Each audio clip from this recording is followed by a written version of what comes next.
Schlichter. Thank you, Hugh Hewitt, and I do agree with you. Hi there, I am Kurt Schlichter, retired United States Army colonel, noted Los Angeles trial lawyer, senior columnist at townhall.com, and the author of the new book, We'll Be Back, The Fall and Rise of America, which I am going to shamelessly promote because it comes out on Tuesday. You should get it if you're interested in the fate of our country, the risks we face ahead, including national divorce, civil war and conflict, even China. We'll be talking a lot about China today because a lot's happening in the Pacific. And let me get right into the news. Very sad news to report. Former Japanese Prime Minister Shinzo Abe was assassinated by a gunman in Japan today. He was shot with, and we're still getting details, apparently a homemade double-barrel shotgun of some sort. He was wounded gravely, and he apparently died. This is a tragedy, of course, for Japan, but also for the United States. Former Prime Minister Abe was a great Japanese patriot. He stood up to China. He was a loyal ally of the United States. Condolences are pouring in from America and from around the world. Former President Trump called him a great friend of personally and of our country. It's a sad day for Japan. Our thoughts and prayers are with that great ally of ours. Not much is known about the assassin. There is some information that he may have been a former member of the Japanese Armed Forces. It's unclear. Now, Japan, while it is not a gun country, it's very hard to get a weapon there. There are very few gun deaths. It does have a history of political assassinations. We're going to be finding out more details. We may find out during the Hugh Hewitt radio program. And when we do, we will bring those details to you. Here in the United States, we're still dealing with the fallout of the resignation of Boris Johnson. We're watching what's happening there because there are parallels. There are parallels from what's happening in Great Britain to what's happening here. Of course, Boris Johnson took a giant mandate and completely screwed it up through fecklessness and incompetence. And it's not like Boris Johnson is not a smart cat. He is a smart cat. He apparently doesn't own a comb, but he is not a dumb guy. But what he did is he came in with an enormous mandate. A mandate for change, a mandate for resistance to, for lack of a better word, the globalist agenda. The kind of transnational, fashionable, climate change, open borders kind of thing. And he said, no, I'm going, the British people have voted for Brexit. We are going to leave the EU. And he did that. But he stopped doing what his mandate promised. And that mandate gave him an overwhelming majority in the parliament. He turned very, for lack of a better word, liberal. In an American context, he would probably be a blue dog Democrat. The problem for Boris Johnson, besides not being what he promised to be, well, he's also a poor leader. And when Jerry Hendrix comes in, Navy captain, at the bottom of the hour, we'll talk some leadership and leadership lessons. But one lesson is you can't have a leader who does one thing, yet tells you to do another. So while he's locking down Britain, and Boris Johnson was a big vaccine mandate guy, he was a big lockdown guy, he was a big COVID hardcore guy, and he's out partying with his pals.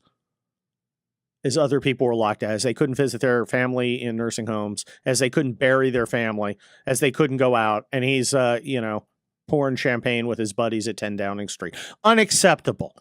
Unacceptable. And the wolves started to gather as he became weaker and weaker and weaker. Now there's a parallel there. Joe Biden is becoming weaker and weaker and weaker. If this was the Serengeti, he'd be the new with the broken hoof. And the hyenas are circling, taking a nip here and there. We're starting to hear it. Maybe he's a little old. Maybe he shouldn't run again. You can hear the murmuring. Eventually, the dam's going to break and people are going to say it. He's a desiccated, senile old weirdo, and we will get creamed in 2024, whether it's Ron DeSantis or Donald Trump.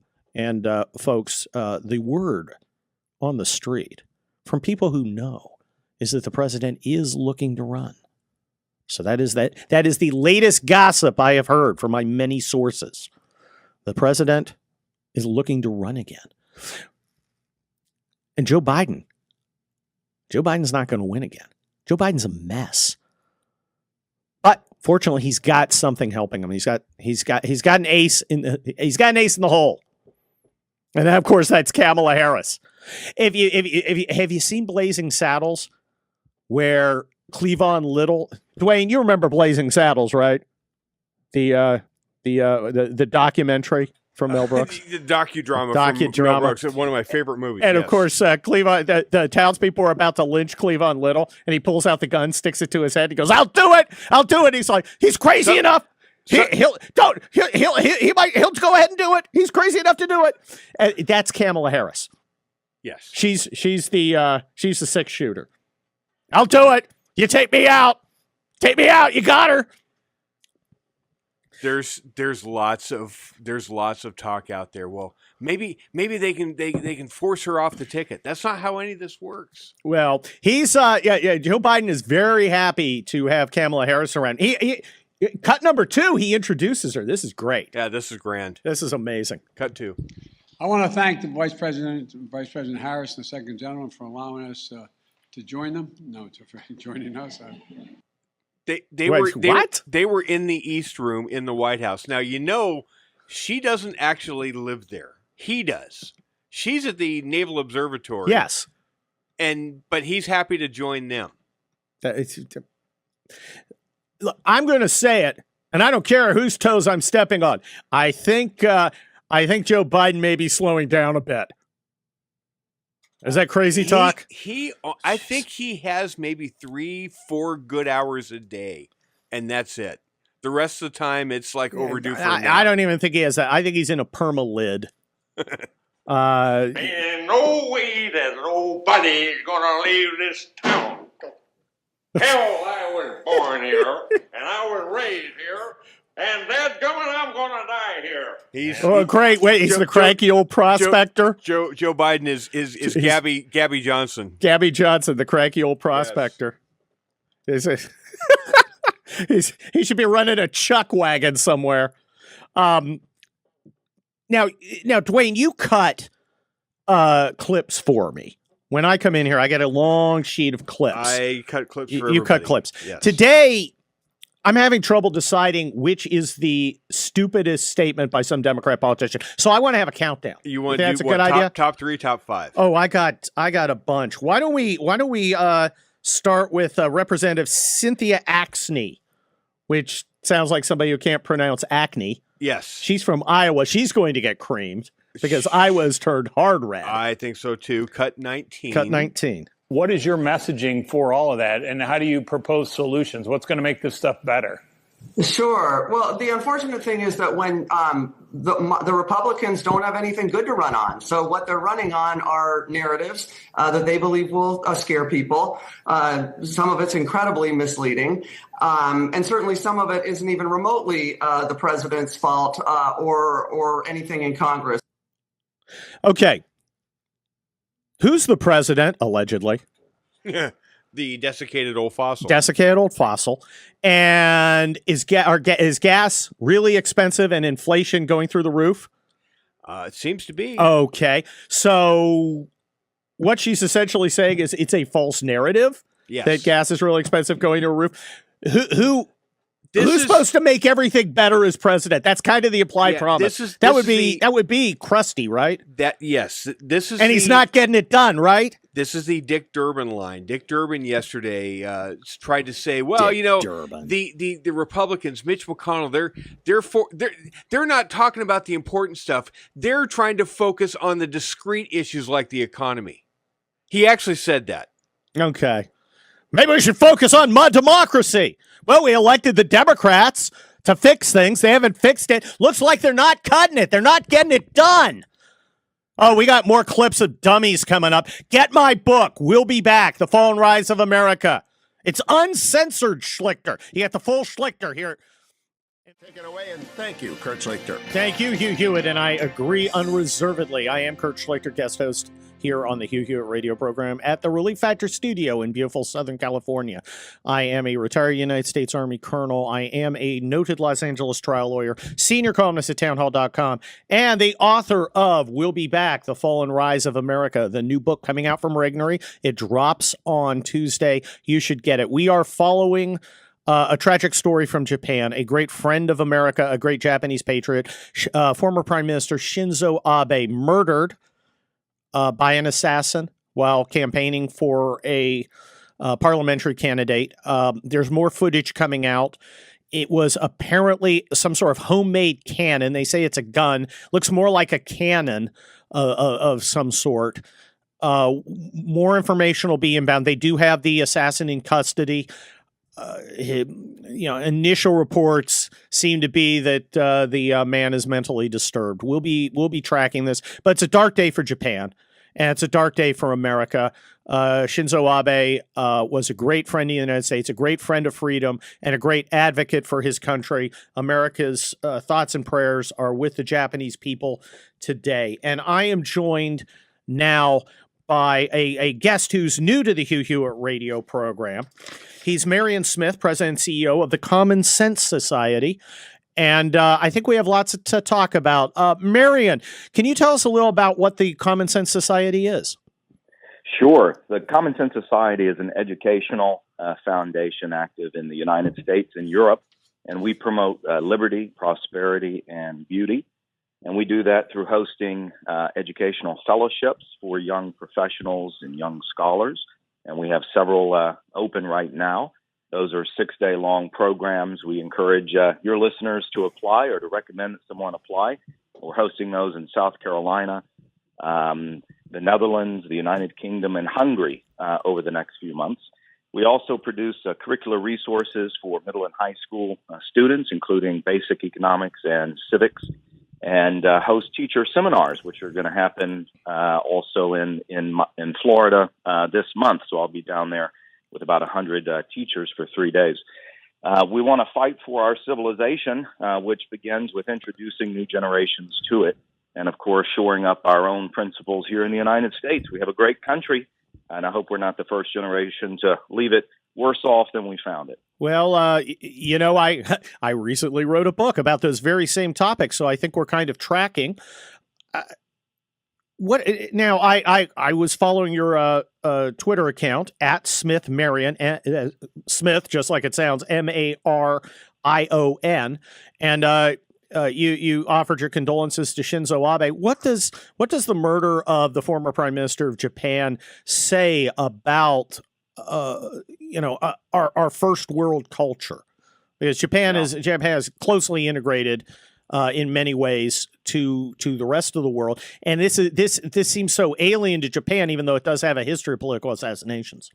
Right, including going back to the 1930s when there was a lot of political violence, not only in Japan, but of course in Weimar Germany and even here in the United States. So I sadly think it follows a general trend of an uptick in political violence and highly charged ideological political movements right across the Western world. And, Japan has been considered a Western country since World War II. And, I had, my grandfather fight in the Pacific Theater against the Japanese. His brother was a Navy pilot and shot down in that theater.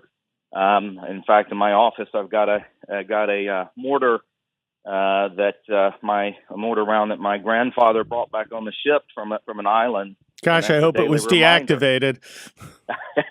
It certainly was. Yeah, I think it's interesting the way, obviously, Japan has been reintegrated into the world community after World War II. I had the privilege of serving over there with the Japanese on a couple of major exercises. Very interesting culture. But throughout the First World, we're seeing more political violence, and some of it is even political violence by the government directed at citizens. If you look at what is happening in Holland, the Netherlands, where the Common Sense Society is doing some training, as you just mentioned, the police are firing on peaceful protesters.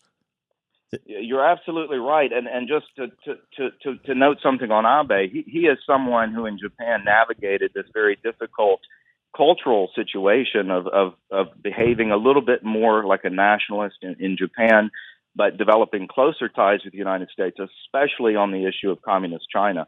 And so it remains to be seen, how the conservative leaning party in Japan is going to see its way forward. And it's vitally important, of course. We face huge challenges in East Asia and across the world, mostly because of the threat posed by communist China, which makes it all the more disturbing that in Western countries like the Netherlands, we have governments who are treating citizens, in a way that we would recognize more so in a totalitarian state than in Western Europe, a so-called liberal democracy. But the farmer protests going on right now in the Netherlands are unprecedented. They've been building for many months, but it is a response by the Dutch farmers against efforts to shut down a great percentage of the farms in the Netherlands. And I think Marion Smith at Common Sense Society, what we're seeing is kind of a pattern. I'm holding up my book again. We'll be back, The Fall and Rise of America, because I talk about it. We're seeing kind of a conflict between nationalists, that is, people and politicians who believe that the first job of a nation's politicians is to take care of their own nation. Doesn't mean you harm others, but your for own nation is your priority. And then kind of a transnational globalist sensibility where you respond, as in the Netherlands, to some sort of nebulous, unaccountable global elite that tells you, you got to get rid of half of your farmers because the angry weather goddess will feel blasphemed if you don't.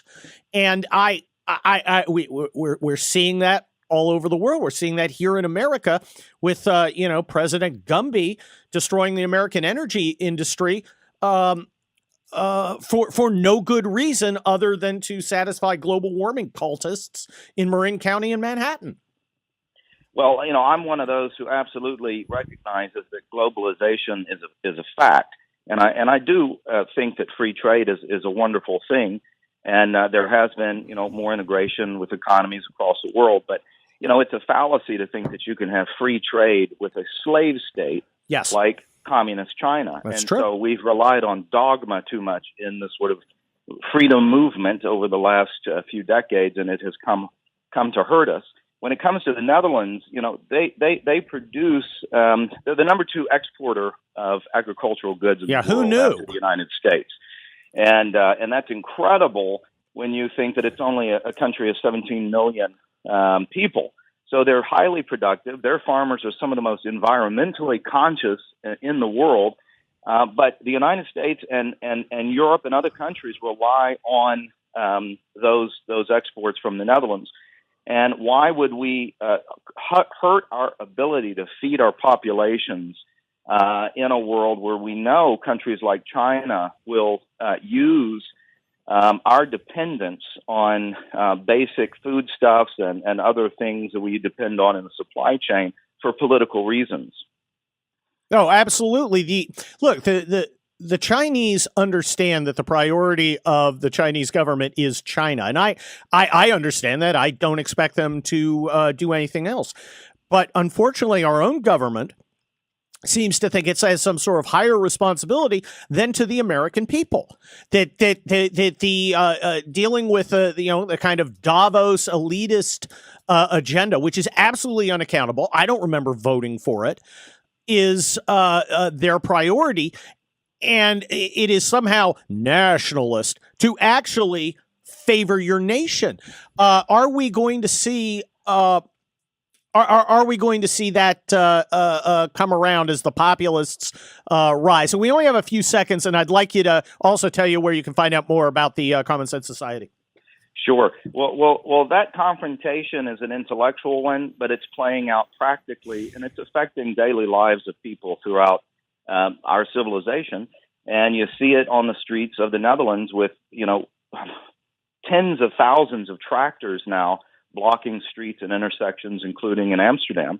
And they are pointing out the fallacy of the Netherlands hurting its own farmer population, while China is building hundreds and hundreds of new coal plants. So if it's about the global environmental reality, it's not doing much. Well, thank you, Marion Smith of the Common Sense Society. Follow him at Smith Marion on Twitter and check him out. We'll be right back on the Hugh Hewitt radio program. Stick around. We're back on the Hugh Hewitt radio program, and that bumper music is a subtle reminder that my new book, Will Be Back, The Fall and Rise of America, will be out from Regnery on Tuesday. I have looked at the numbers. The Audible version seems to be the best-selling version on Amazon at the moment, but you can get it in hardcover, you can get it in Kindle. What's important is that you get it. Who am I? Besides the author of We'll Be Back, The Fall and Rise of America, I am a noted Los Angeles trial lawyer, senior columnist at townhall.com, retired United States Army colonel, and I am distinctly honored to welcome the representative from Indiana's 3rd District, Jim Banks, United States Navy veteran. Representative Banks, welcome to the Hugh Hewitt radio program. Hey, Kurt, good to be with you. Looking forward to reading the book and very proud of you for turning the show over to the United States Navy this morning. I know Jerry Hendrix, my friend, was on a little bit ago, and glad to pick it up from there. You swabbies are unbearable. Yeah, you know, no SEAL can walk by a camera or mic without talking. You've got Top Gun going, and now this. This is an outrage, but I respect the Navy. It's an important support element for the decisive branch of combat power, the United States Army. But I want to ask you about something in the NDAA, the National Defense Authorization Act. I saw our mutual friend Adam Schiff, who everyone knows is honest and competent, according to my unicorn, and he's offering an amendment that would exclude evidence not only from trials, but even from use in from being received into evidence in legislative committees of evidence gathered by a military member in violation of the Posse Comitatus Act. Posse Comitatus, and I've written a law review article which talked about this and other similar subjects, is the law that prevents active duty federal military personnel from, for the most part, conducting law enforcement agencies. Have you heard of this? And what is this little weasel trying to hide?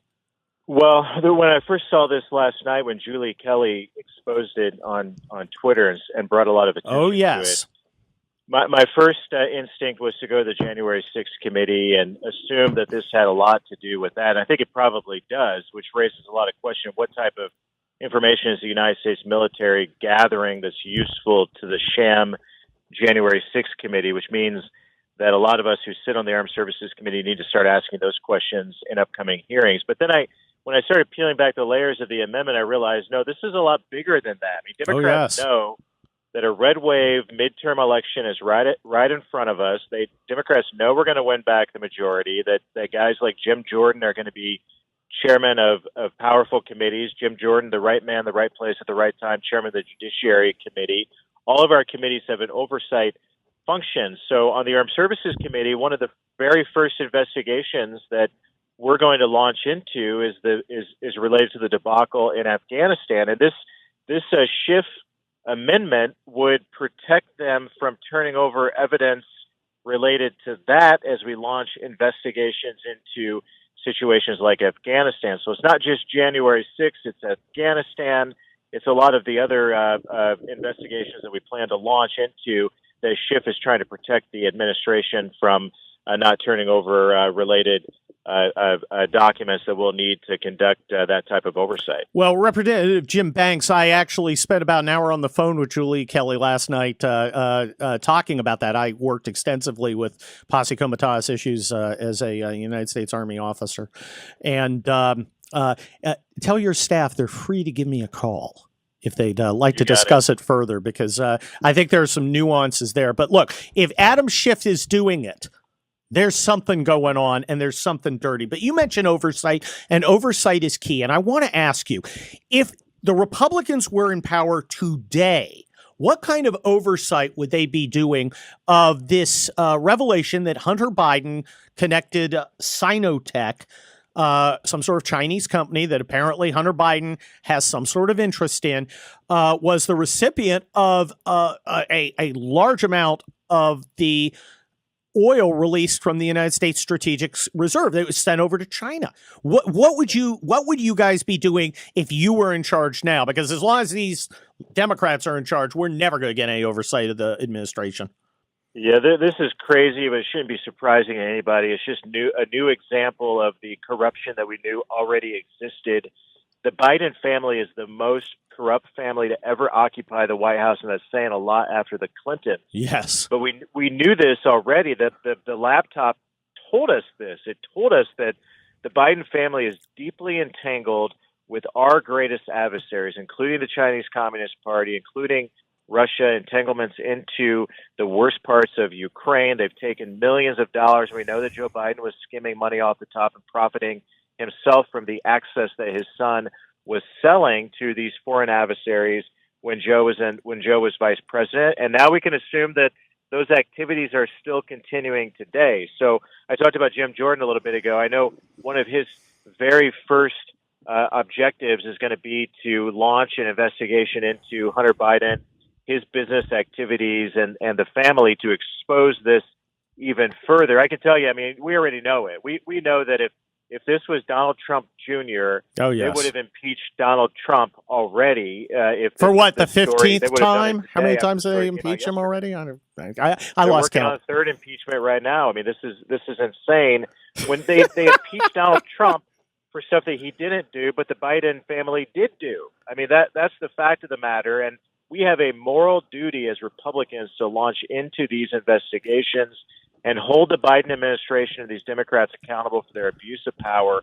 And I guarantee you on day one, that's going to be a primary objective of the Republican majority come January. Well, Representative Jim Banks, I got to tell you, I talked to a lot of people in the base, and a lot of people are a little nervous because, you know, for a long time we had go along, get along folks running the Republican Party who refused to take a hard stand. They wanted to get back to business as usual, clinking the glasses with the donors and stuff. And some of them are a little suspicious that the new Republican Congress is going to be fully committed to doing its legitimate oversight, not seeking vengeance, but actually monitoring and doing a fair but thorough job of vetting the activities of the executive branch. Are you? Can you assure our listeners that from the top down, from future Speaker McCarthy down to the rank and file members of the Republican Party, that they are going to fairly and honestly but firmly pursue all leads, even when it becomes embarrassing and uncomfortable as far as oversight? Yeah, I can assure you that we're already planning. I was in Leader McCarthy, the next Speaker of the House's office, last week with Jim Jordan, Jamie Comer, who's going to lead the oversight committee, a lot of the other ranking members who are going to become chairmen and chairwomen of all of the powerful committees.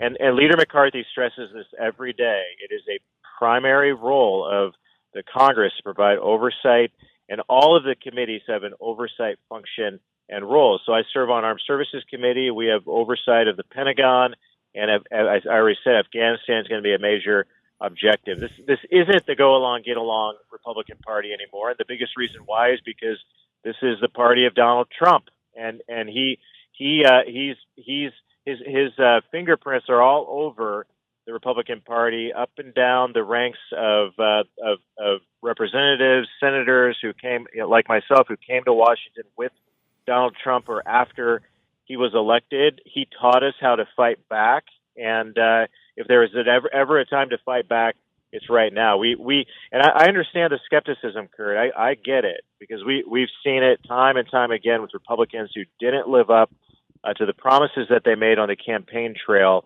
And when we get the majority back, we have got to do what we said we were going to do. And the first part of that is holding this administration accountable. Well, Representative Jim Banks, Indiana 3rd District. Now, you are onto something, and you got to understand that the Republican base are the abused wives of American politics, because they have been betrayed again and again by alleged conservatives who talked a good game and then went to Washington and did not do what they said they would do. Now, we will take. I am sure we will take the House back. I am almost positive we will take the Senate back, but we will not have the presidency, at least for 2 more years. And during that time, I see there are 3 things you can do. You can do oversight. You can stop things by refusing to pass appropriations.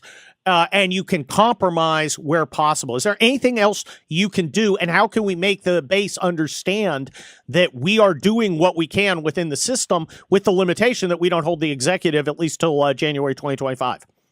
Yeah, I think we'll have a lot of leverage. I mean, you think about the spending bills, the potential for government shutdowns, and leveraging that to force this administration to do things that the American people are begging them to do, like securing the border, like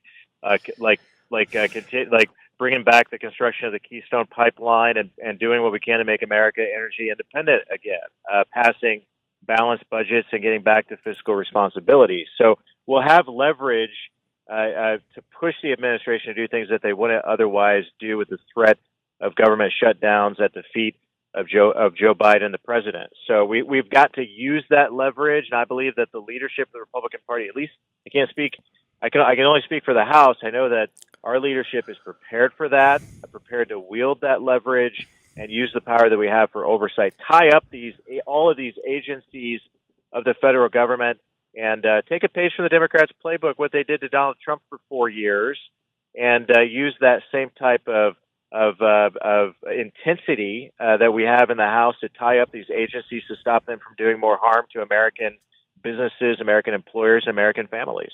Well, Representative Jim Banks, sounds good to me. If you're asking for advice, and you're probably not, but you're getting it anyway, transparency and clarity about what you intend to do, just like you would talk to your sailors and just like I would talk to my soldiers. Here's what I'm going to do. Here's what we're doing.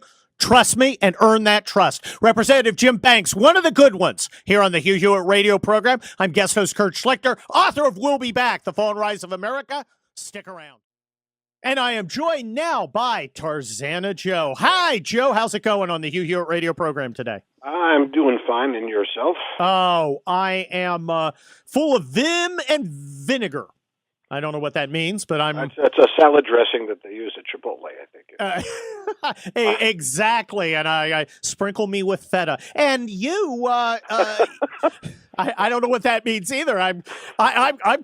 It's poem. It's a poem. I'm doing verse, but you're the expert in verse. What do you have for us today? Well, I follow you on Twitter, and I notice that you often use the First Amendment to speak forcefully about the Second Amendment. Oh, yes. And I hope so does this poem. Oh, I'm intrigued. There's a lesson in this madness that the media's been hiding. Laws are only useful to control the law-abiding.